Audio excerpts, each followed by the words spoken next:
Hey, buddy, hit that subscribe. Just a sec for you, but it means the world to me. I never picture myself spending Easter Sunday in a hospital waiting room with a wine-soaked shirt, blood running down my face, and my phone in my hand texting my lawyer 4 words. Phase 1 is done. Yeah, not exactly the hallmark holiday moment most folks imagine, but let me rewind this mess a bit. My name's Robertson. I'm 63, retired for about 3 years. Used to run a small accounting practice. Not flashy, but it paid the bills, kept my mind sharp, and let my late wife Sarah and me live comfortably. She passed from cancer 5 years ago, and ever since, I've been rattling around alone in our old 3-bedroom place just outside Seattle. Modest when we bought it in the early 90s. Now worth stupid money thanks to all the tech folks moving in with their fancy electric cars and yard service subscriptions. My son, Daniel, is 32, works in pharmaceutical sales. He does all right, though he complains about work like it's a competitive sport. He's married to Brittany, a woman who has never once entered a room without smelling like she's trying to sell perfume door to door. They have 2 kids, Emma and Lucas, adorable little tornadoes who I adore even when they're screaming about who owns which crayon. Easter has always been my holiday to host. Sarah loved setting up pastel plates and putting jelly beans in tiny bowls like it was a Michelin star tradition. I still do it, partly for the grandkids, partly because the house feels a little less empty when it smells like roasted garlic and fresh bread. This year, I went all out, leg of lamb, roasted carrots, Sarah's hot cross-bun recipe that still has her handwriting on the index card. I even stuffed plastic eggs with treats. It should have been wholesome. It should have been simple. But when Daniel's shiny Tesla rolled up at 3 p.m. and Brittany stepped out holding a bottle of overpriced wine, one of those labels you buy specifically to make a point, I felt that twist in my gut. The same one you get right before a storm rolls in. Inside, everything kicked off normal enough. Quick hug from Daniel, stiff like he was greeting a co-worker he barely tolerated. The kids showed me their Easter baskets. Thank God for that. Kids don't fake enthusiasm the way adults do. Brittany kissed my cheek, left a smudge of lipstick on my skin, and put the wine on the counter with a smile that said, "I'm about to ask for something." We settled in the living room instead of heading straight to the dinner table, which was red flag number 1. Daniel doesn't settle in. He paces, checks his phone, talks in bullet points. But today, he was sitting upright, hands folded, like a guy preparing for a job interview. "Dad," he started, glancing at Brittany like they rehearsed a line in the car. "We've been thinking a lot about your situation." Here we go, I thought. The preamble before the pitch. Brittany hopped in, all earnest eyebrows and fake concern. Living alone in this big house, it's just a lot to manage. And we worry, you know? Slips, falls, medical stuff. Anything could happen. I swear, if she had a PowerPoint, she would have pulled it out. I told them what I always say. I'm fine. House paid off. Neighbors check on me.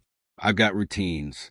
I'm still sharp enough to run mental math faster than Daniel can run a coffee machine. But they kept exchanging that look couples give each other when they're tag-teaming a conversation. And then came the pitch. Brittany's parents, recently retired, recently sold their home, were looking for a place in the area. The housing market was insane. They needed somewhere stable. They could help me around the house. And of course, they would pitch in for rent. Translation, they wanted to move 2 extra adults into my home. People I barely knew. People who'd immediately treat my place like a retirement Airbnb. I asked Daniel what he thought. He said it made sense and was practical. Practical for who? The oven timer saved me by going off. I excused myself, walked to the kitchen, leaned against the counter, and forced myself to breathe slow. Because here's the part nobody at that dinner table knew. My lawyer and I had been expecting this, planning for this, preparing for this exact moment. 3 months earlier, my financial advisor had called with something alarming. Someone had tried to access my investment accounts. Failed, but close enough that the bank flagged it. And the attempt came from Daniel's internet address. I didn't confront him. Instead, I called Richard Thompson, my estate lawyer. Sharp guy. Used to work elder law cases. He'd seen patterns like this more times than most people see Starbucks cups in a week. Robert, he told me over coffee, this is how it starts. Little boundary pushes, testing access, suggesting living arrangements. They don't jump straight to the big moves. They ease into it, and eventually they escalate. So we set up safeguards. Heavy checkmark cognitive assessment, proving I was mentally solid. Heavy checkmark a new will with airtight clauses. Heavy checkmark a living trust.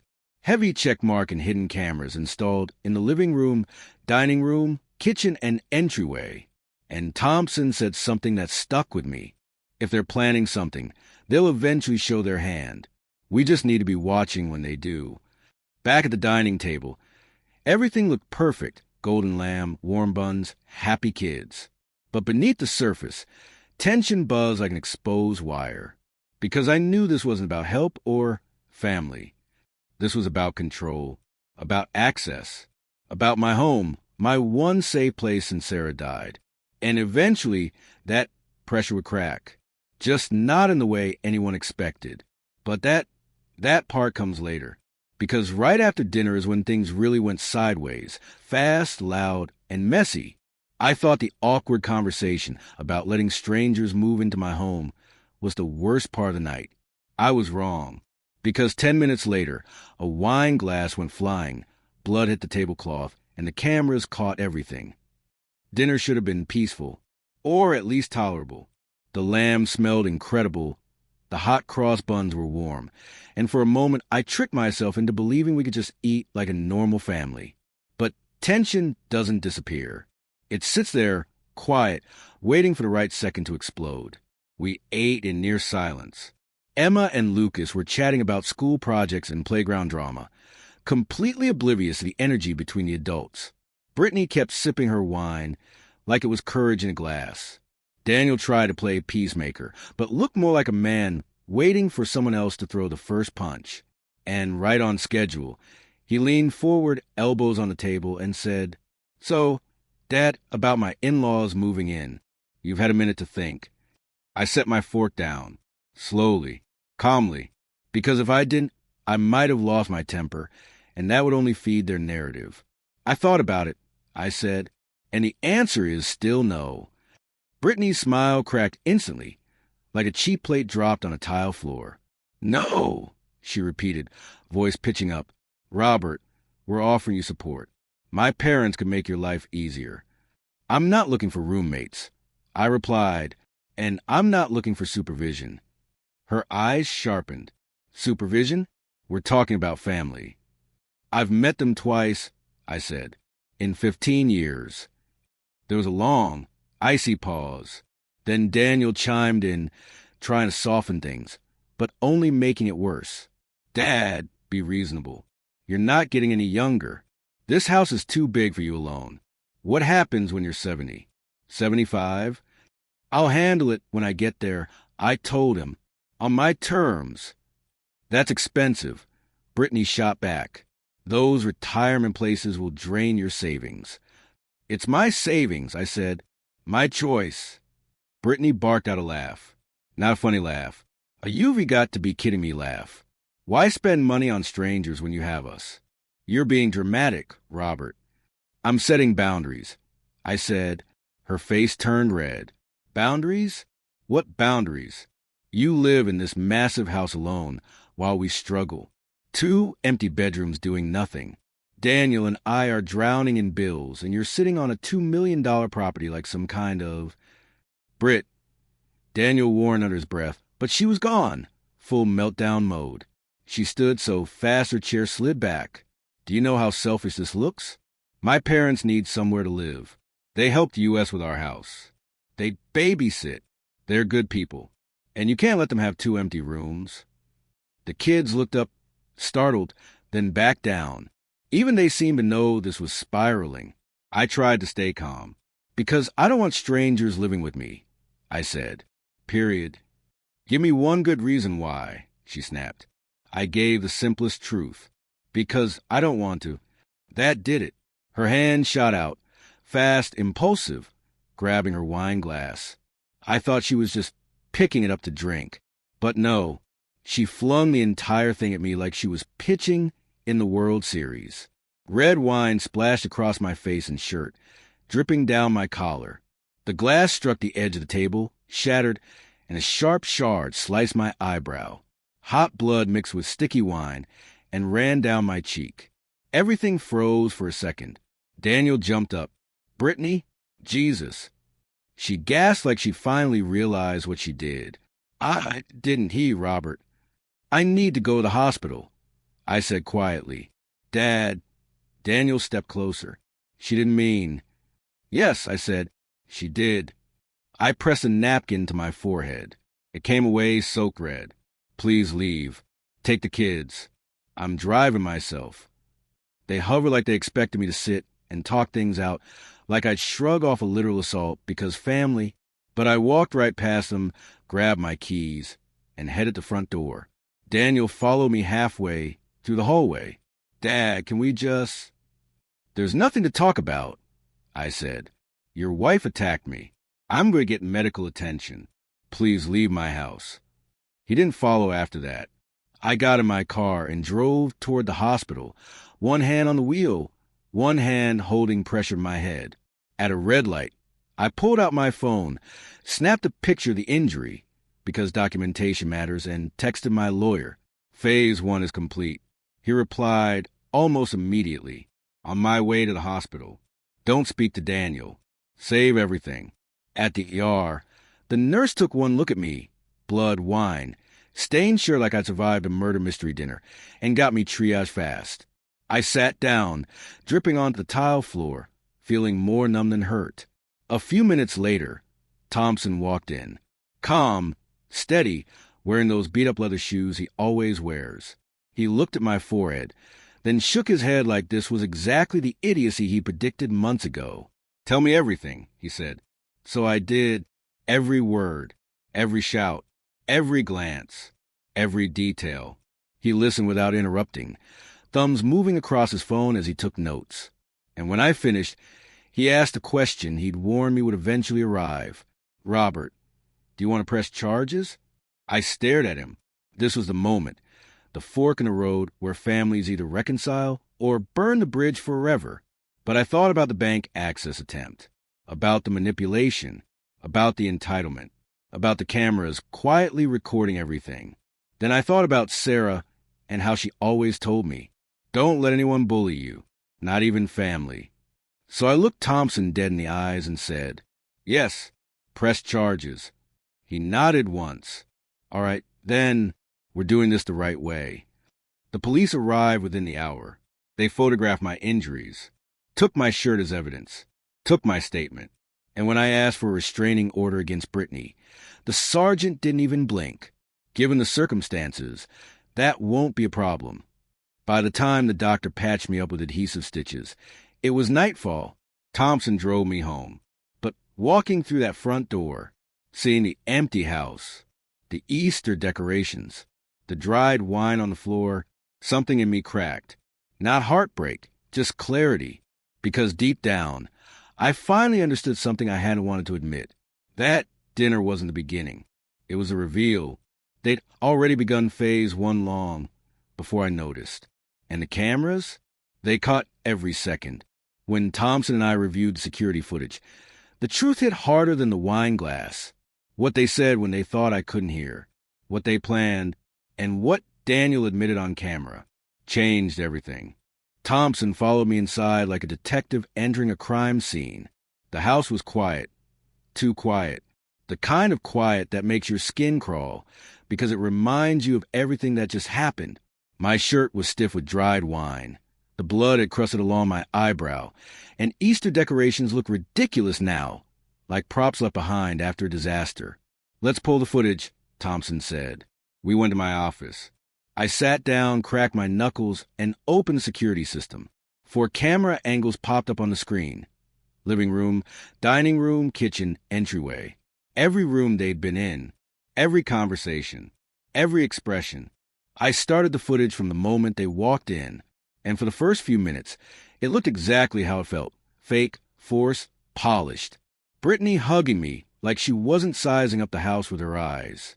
Daniel acting like the loving son when he barely remembered my birthday last year. But then the footage switched to the moment they settled in the living room. That's when the mask slipped. Brittany leaned toward Daniel, whispered something I couldn't hear at dinner. But the camera mic caught every syllable. Stick to the plan. Thompson's eyebrows shot up. Jesus, they're not even subtle. Then Daniel replied under his breath, just follow my lead. He's old. He'll cave. I felt something crack inside me. Not heartbreak, not anger. Something colder. Something that whispered, they don't see you as family. They see you as a target. We kept watching. The part where they pitched the in-laws moving in idea looked even worse on camera. The tone, the manipulation, Brittany's fake concern, Daniel's performative sincerity. The angles caught their facial expressions perfectly. At one point, while I was in the kitchen checking the lamb timer, Brittany muttered, he doesn't need all the space. It's stupid, and he's too stubborn to move unless we force his hand. Daniel responded, we need to establish residency for my in-laws first. Then we can argue he's not safe living alone. The courts will side with us if he slips even once. My hands went ice cold. Residency. Courts. Force.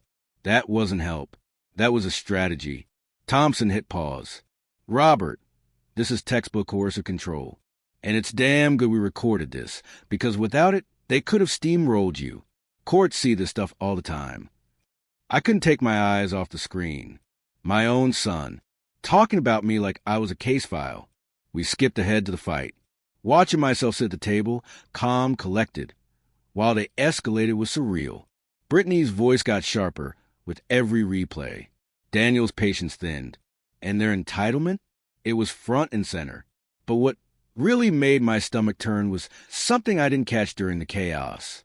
When Emma and Lucas left to watch TV, the mic in the living room picked up Daniel whispering to Brittany, don't freak out. Worst case, we claim he's declining mentally. The cognitive stuff, the memory issues. Memory issues? Me? I remembered everything down to the minute. It hit me then. They were already preparing a narrative. Before I even said no, they were priming a campaign to make me look incompetent, to take control of the house, to take control of my finances, to take control of my life. When we finally reached the part where she threw the wine glass, Thompson nodded. This is gold. Absolute gold. This is exactly the escalation we talked about. Her face warped in rage before she hurled it. Daniel didn't try to stop her. Not really. He just looked shocked after the damage was done.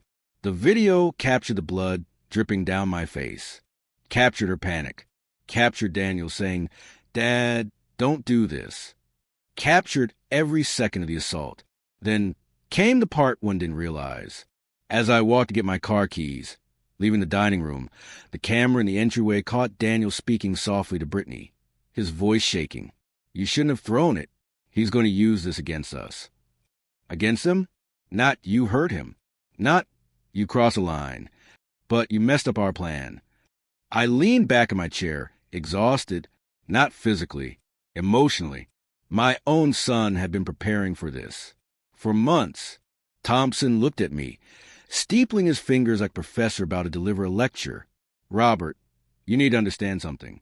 This wasn't spontaneous. This wasn't a bad day or some emotional flare-up. This was coordinated. They were building a case to override your autonomy. If you hadn't come to me months ago, they might have pulled it off. My throat felt tight. I wasn't angry anymore. I wasn't hurt. I was just stunned. What do we do now? I asked quietly. We go on offense, Thompson said, and we do it tomorrow. The next morning, everything began moving quickly. The bank had already frozen my accounts from the earlier access attempt. I spent hours on the phone confirming details, adding layers of security that made my accounts feel like Fort Knox. Thompson filed the financial exploitation complaint with the police. We submitted the video footage. We submitted timestamps. We submitted my medical records from the night before. By midday, the RCMP had officially classified the incident as assault with a weapon. The wine glass counted. By evening, the judge had granted a restraining order. Brittany was banned from coming within 100 meters of me or my home. Daniel was allowed limited contact, but only with 48 hours written notice, only during daylight, and only with my consent. It was surreal reading the documents. My daughter-in-law, legally barred. My son, restricted like a tenant with bad references. But deep down, I knew it was necessary, because the footage made something clear.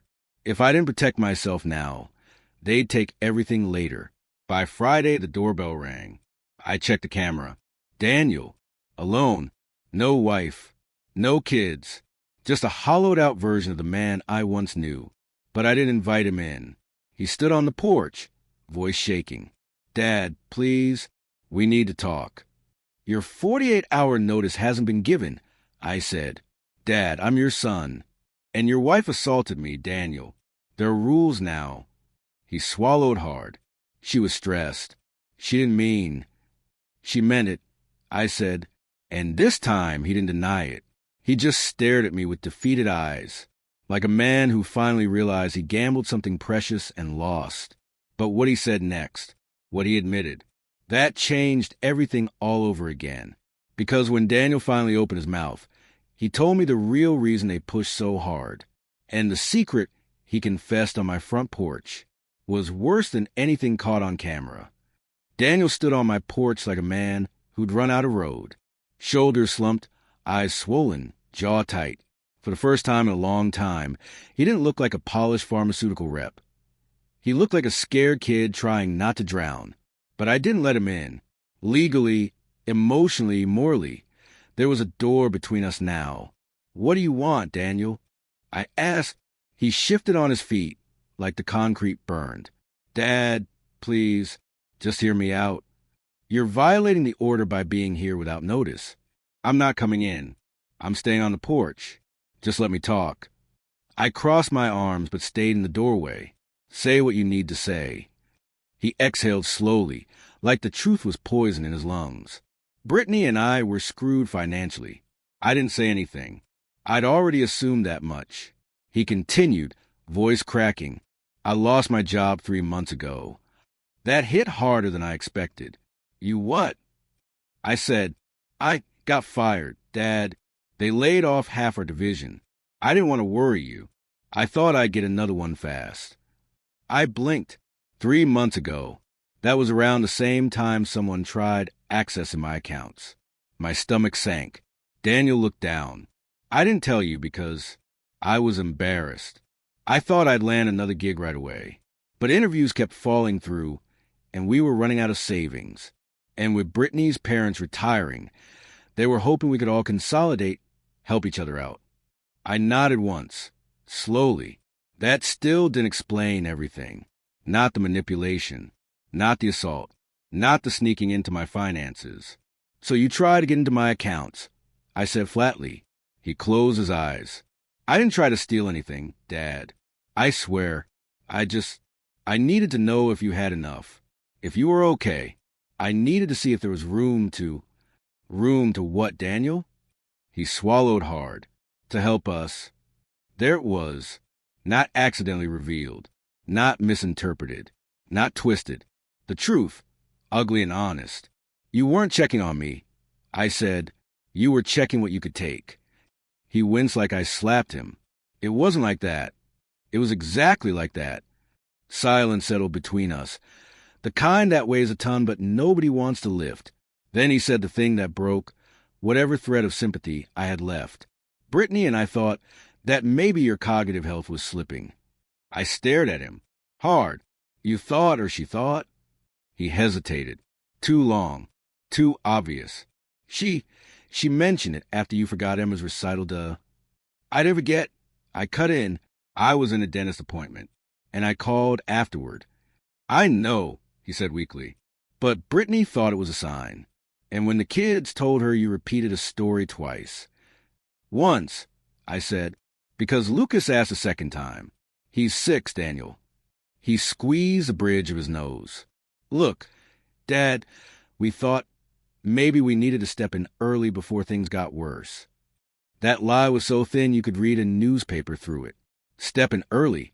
I repeated, you mean take over my house, my finances, my decisions. That wasn't the plan, he muttered. But it was a plan, I said. Your words on camera. We need to establish residency. It'll make everything easier in court. His eyes widened. You have audio of that? I have audio of everything. He took a step back, like I'd punched the wind out of him. Dad, please. Brittany didn't know why. She knew exactly what she was doing. I snapped. She's been pushing this narrative for months. She wanted her parents living here.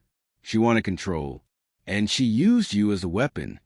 Daniel's jaw clenched, but he didn't deny it. Do you even understand what you two were building toward?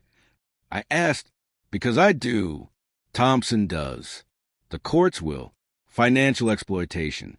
Coercive control. Establishing dependency. Claiming mental decline. Then pushing for power of attorney. Daniel rubbed his face with both hands, defeated. I didn't want to go that far. But you were willing to let her try. I said. He didn't speak. That was the loudest confession of all. I took a long breath. Not shaky. Just tired. Daniel, I said quietly, look at yourself. Look at what this has done to our family. My grandkids can't visit. Your wife is facing criminal charges. You and I are speaking through a door like strangers. He finally looked up, eyes wet. I miss you, Dad. I felt something twist in my chest, but it wasn't enough to override the truth. You missed a version of me who didn't have boundaries. I said, who let you push, who ignored the warning signs. That version is gone. He wiped his face with the back of his sleeve. Can't we fix this? No, I said, not until you fix you. Not until you understand that what you did wasn't love. It was entitlement, desperation, and manipulation. He breathed in like he was about to argue, but I cut him off. Daniel, go home. Figure out your life. Take care of your kids. And tell Brittany to comply with her conditions. If either of you violates the order again, I will call the police. He nodded slowly, defeated. Then he said one last thing, a whisper nearly lost. We never wanted to hurt you, but they had. They already had. And the damage wasn't just physical. I closed the door. For a long moment, I leaned against it, listening to the sound of his footsteps fading down the walkway. That was the last conversation we had face-to-face for months. But the fallout? It was just beginning. Because what came next, the court hearings, the bank investigation, the lawyer meetings, that was a storm all its own. And the truth about what Brittany had been planning behind Daniel's back, that was the biggest shock of all. When Brittany's case hit court, a detail came out that nobody expected. Not Daniel, not me, not even Thompson. And that one detail, it blew open the real reason she wanted into my house. And it was darker than anything we imagined. Brittany's court date rolled around faster than I expected. Maybe it was because the assault happened on a holiday, maybe because the footage was so clean it practically edited itself. But the system moved quick. Thompson picked me up that morning, wearing the same brown leather shoes he'd worn the night of the hospital visit. He said they were his courtroom lucky shoes. I didn't argue. We could both use some luck. The courthouse was buzzing. Lawyers shuffling papers, defendants whispering to families, the usual mix of nerves and stale coffee. Brittany sat across the room at a defense table next to her lawyer, looking smaller than I'd ever seen her. No bold perfume, no perfect curls, no forced smile. Just pale skin, puffy eyes, and a woman who knew she had crossed a line she couldn't backtrack from. Daniel wasn't with her. He legally couldn't be near me until he followed process. Funny how quickly boundaries become real when they're court-ordered. As the judge entered, the courtroom snapped to attention. Brittany's attorney started with predictable speech. Stress, financial strain, emotional moment, not reflective of her character. It was rehearsed to hell and back. But then the prosecutor stood. Your Honor, she said, this assault was not random. It occurred in the context of a larger pattern of coercive behavior and attempted financial manipulation of a senior. We have video evidence. The room shifted. Seats creaked. A few heads turned. Brittany's eyes snapped toward her lawyer, like she didn't know the footage existed. Thompson leaned toward me and whispered, "Watch this. This is where things get messy." The prosecutor played key clips. Brittany whispering, "Stick to the plan." Daniel talking about establishing residency. Brittany saying I didn't need the house. The judge's expression hardened with every second. The video wasn't emotional. It was clinical, cold, calculated, damning. But the bombshell came next. Your Honor, the prosecutor continued, as part of our investigation, we interviewed the defendant's parents. During these interviews, they revealed information that contradicts what the defendant has told both the victim and her spouse. I frowned. Thompson stopped tapping his pen. Even Brittany looked confused. The prosecutor lifted a sheet. Brittany told Mr. Chun and later Mr. Daniel Chun that her parents intended to move in with him permanently due to financial hardship. Brittany nodded shakily. The prosecutor's voice sharpened. But her parents stated they never agreed to move into Mr. Chen's home. In fact, they were unaware she had even suggested it. You could have heard a seatbelt click in that silent courtroom. Brittany's head jerked up. What? They said what? They were supposed to... Her lawyer touched her arm, whispering frantically, but she was unraveling. The prosecutor continued calmly. They reported Brittany had been pressuring them to sell their home early. They said Brittany was desperate to secure a new living arrangement and insisted she had one lined up, but they thought she meant a rental closer to her children. They never intended to move into Mr. Chen's home. My jaw tightened. Thompson whispered under his breath, "There it is, the missing piece."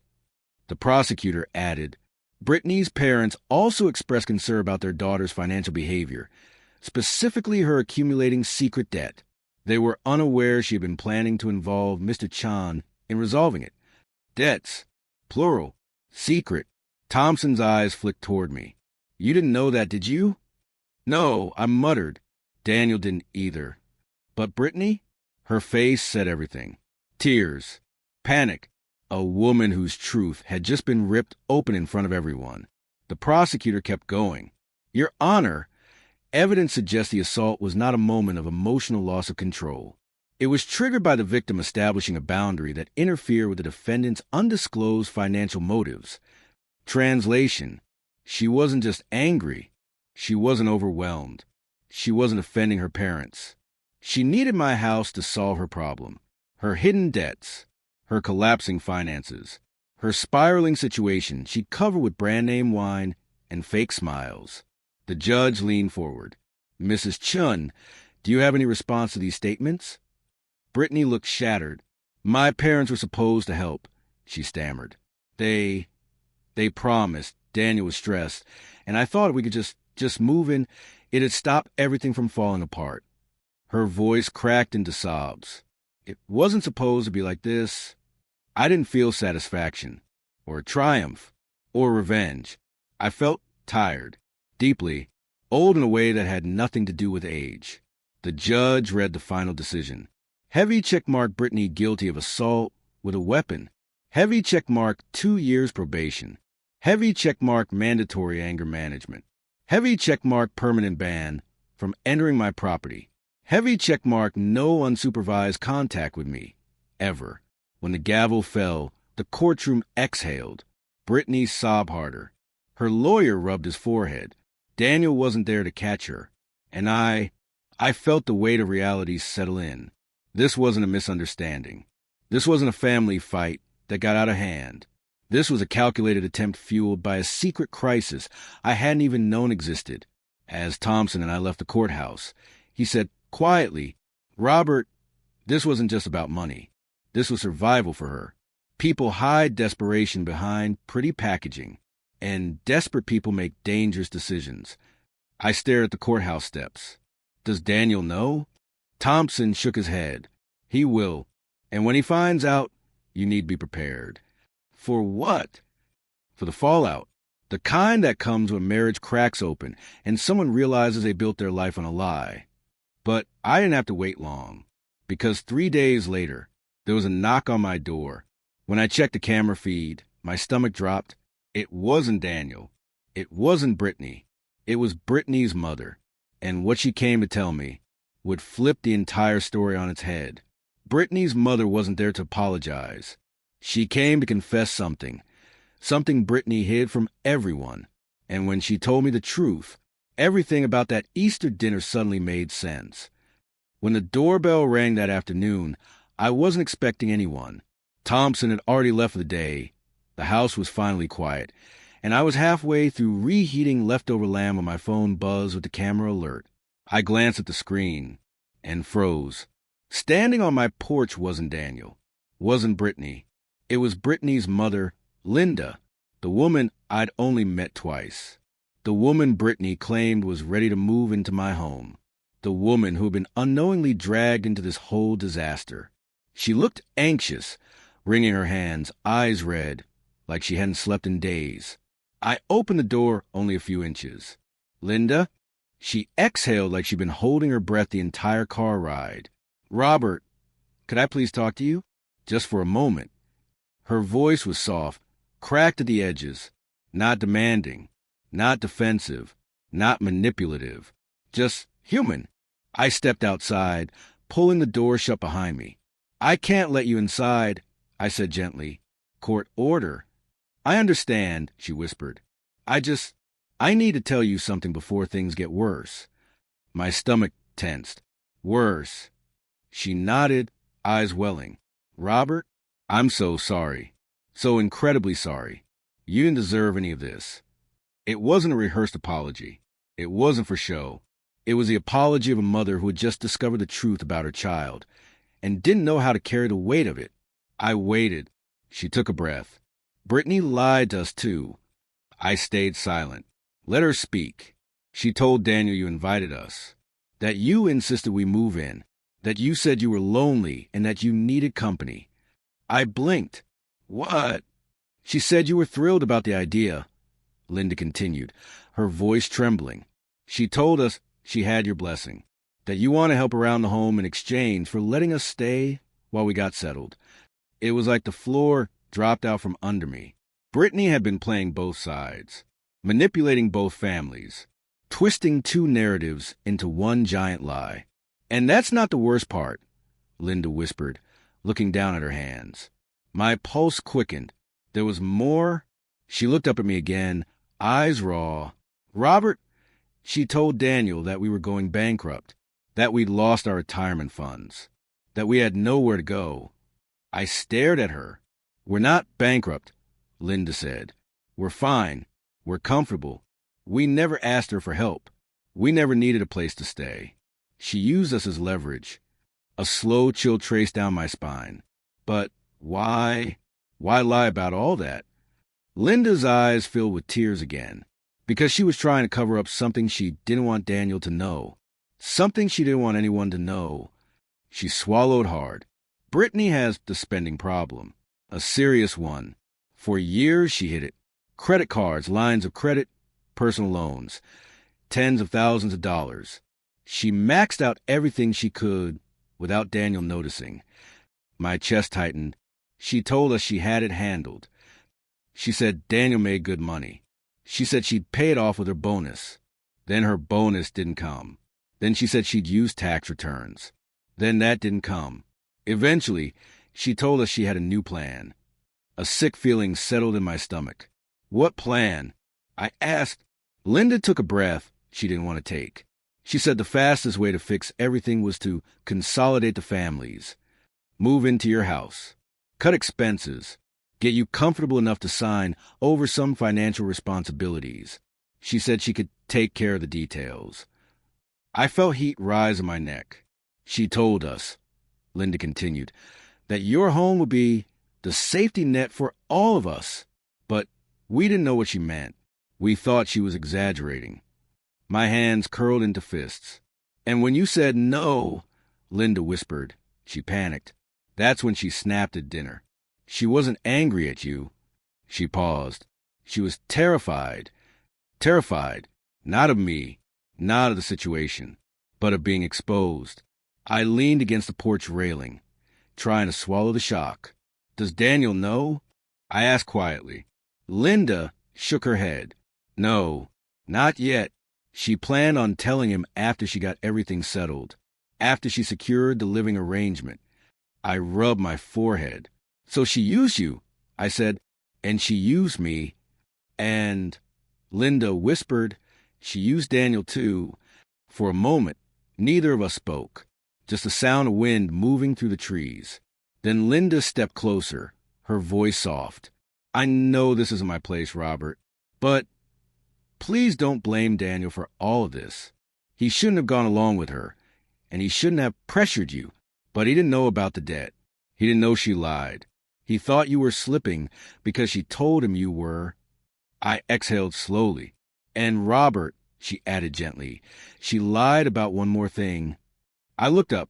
She told Daniel the night of the dinner that you'd agreed to leave the house to him early, that you were considering passing ownership soon because you were getting tired. I almost laughed. A short, humorless breath. I never said anything even close to that. I know, she said, but Daniel believed her. Linda clasped her hands together and stepped back. I just thought you deserved to know the whole truth. Whatever happens next, at least you won't be in the dark. She turned to leave, walking slowly down the path. But before she reached the sidewalk, she turned back. Robert, take care of yourself. Please. And don't let any of us put you in this position again. Then she walked away, shoulders heavy, like she was carrying her daughter's mistakes on her back. I stood there for a long time after she left. Brittany hadn't just lied. She constructed an entire alternate reality. A world where her parents were desperate, where I was frail, where Daniel believed I needed rescuing, where she was a hero fixing everything. But the truth was simple. She wasn't fixing anything. She was drowning and dragging everyone she loved down with her. And if I hadn't taken the steps I did months earlier, she would have taken me under too. But the craziest part? This wasn't the end of the fallout. Because the moment Daniel found out the real story, the one his wife hid from him, he showed up at my house again. But this time, he wasn't angry. He wasn't defensive. He wasn't manipulative. He was broken. And he had a question I never thought I'd hear from my own son. Daniel arrived at my door with red eyes, shaking hands, and one question that changed everything. And his next confession was the moment I realized the real damage wasn't about money or the house. It was about something much deeper. 3 days passed after Linda's visit, and the house felt heavier than ever. Not because of the silence. God knows I've gotten used to that. But because of everything she'd unloaded on my porch. All the lies, the manipulation, the secrets, the debts, the schemes. And worst of all, the fact Daniel had no idea he'd been used like a pawn in someone else's desperation play. On the fourth morning, around 9:15 a.m., the doorbell rang. My stomach dropped. Not again. I checked the camera feed, and there he was, Daniel, not with his Tesla polished and shining, not in his work clothes, not standing tall like he practiced good posture for a living. He looked ruined, eyes red, face puffy, hair mess, hands trembling. He wasn't holding car keys. He wasn't holding his phone. He wasn't holding anything. He just stood there, shoulders slumped, like a man who didn't know where home was anymore. I stepped outside, closing the door behind me as calmly as I could. You're not supposed to come without notice, I said quietly. He nodded. I know. His voice was hoarse, like he hadn't spoken or slept in days. I just need to talk to you, Dad. Please. I won't come inside. I'll stay right here. Something in his tone made it impossible to send him away. Not pity, not sympathy, recognition. This wasn't a man who tried to push boundaries. This was my son, the boy I raised, standing on my porch like he was 12 again and had scraped his knee on a bike crash. So I nodded, folded my arms, and leaned against the door. Talk. He swallowed hard, eyes darting between the porch boards and my face. Dad, I found out everything. My chest tightened. Linda came to see us, he said. She told me everything Brittany hid. The debt, the lies about her parents, the stuff about you asking them to move in, the story she told me about you wanting to hand over the house. He rubbed his face with both hands. I feel like an idiot. You're not an idiot, I said, just blind. And love does that to people. He laughed, one short pain puff. I wasn't just blind, Dad. I was arrogant. I believed her because because I wanted to, because it made sense of things I didn't want to face. He lifted his eyes, and the look there broke something in me. Dad, why didn't you tell me she was lying? I stared at him. You wouldn't believe me. He froze, actually froze, and he knew I was right. His shoulders sagged. You're right, he whispered. I wouldn't have. We stood in silence for a moment. Then he spoke again, quieter now. Dad, I'm losing everything. I didn't interrupt him. She maxed out cards I didn't even know existed. She took out loans in her maiden name before we married and hid the statements. She's been juggling payments like circus tricks. And when I lost my job, everything crashed. He wiped his eyes. She forged my signature on a line of credit. My jaw tightened. Does she know you found out? I asked. She admitted it last night, he said. She said she panicked. She said she thought if we could move in with you, she'd pay everything off eventually. She said she just needed time. He laughed again, broken this time. Time? Time for what? To drain another account. He kicked at the porch step lightly, like he didn't know what else to do with his hands or feet. Then he looked up. Dad, you hate me? The question hit like a truck. No, I said immediately. He blinked hard. More tears. I hate myself, he whispered. I let this happen. I let her convince me you were slipping. I let her convince me you needed us. I let her convince me that you were some kind of burden. He choked on the last word. I stepped closer, but I didn't touch him. Not yet. Daniel. I said, you were manipulated. That doesn't excuse your behavior, but it explains it. He nodded slowly. Then he said something he had never said to me in his life. I'm sorry, Dad. I'm so damn sorry. I failed you. I let out a long breath. You didn't fail me. You failed yourself. And now you have to decide who you want to be moving forward. He looked at me, really looked, and for the first time in years, I saw that spark in his eyes again. The one he had as a kid when he wanted to fix something he'd broken.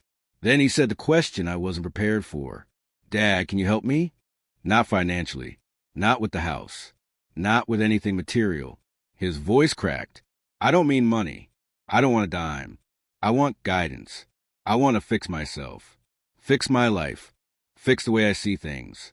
I don't want to be this guy anymore. I don't want my kids to grow up thinking manipulation is normal. My throat tightened. Daniel, I started, but he kept talking. I booked therapy. I contacted a job recruiter. I opened every single account and spreadsheet and debt statement. I called a lawyer about how to handle the forged signature. I'm going to deal with everything. No shortcuts. No schemes. No pushing it on to anyone else. His voice cracked again. But I don't know where to start with us. That was when I stepped closer. I didn't hug him. Not yet. But I put a hand on his shoulder. Start here, I said, by telling me the truth. Every time. No matter how ugly. And by respecting my boundaries. He nodded hard. I can do that. And Daniel, I added, yeah, you're still in my will. But only as long as you stay on track. No more slipping into old habits. He exhaled in relief, like that one sentence brought him back to earth. I won't slip, he said quietly. Not again. There was a long pause. Then he whispered, do you think we'll ever be normal again? I thought about it. Then I shook my head. No, not normal. Something new. He nodded slowly. And that was enough. He stepped back, wiped his face, and said, I'm going to go. I'll check in next week. With notice. I almost smiled. Good. He walked off the porch, slower than usual, lighter than before, but with a long road ahead. I closed the door behind me, and the house felt different. Not empty, not lonely, not bitter, just quiet, clean, hopeful, a new kind of normal. It's been 6 months since that day. Daniel stuck with therapy. He got a new job. He filed for separation from Brittany after discovering the full extent of her debt. She's been attending mandatory counseling. The kids stay with him most weeks, and I see them more often now. Parks, ice cream, movie nights. Always supervised. Always safe. The trust one set up for them is untouched waiting for when they're older. And Daniel respects my boundaries like they're written in stone. As for me, I'm living my life, reading more, painting, traveling, meeting new people. I even started going on morning walks with Patricia from the community center. She makes fun of my slow pace, and I pretend to be offended. It works. My house is still mine. My peace is mine. My future is mine. Because family isn't just blood. Family is the people who respect your boundaries, who show up honestly, who don't take from you without permission, who grow, who apologize, who do the work. And sometimes, family is the one person you never expected to heal with again. But you do. One conversation, one boundary, one day at a time.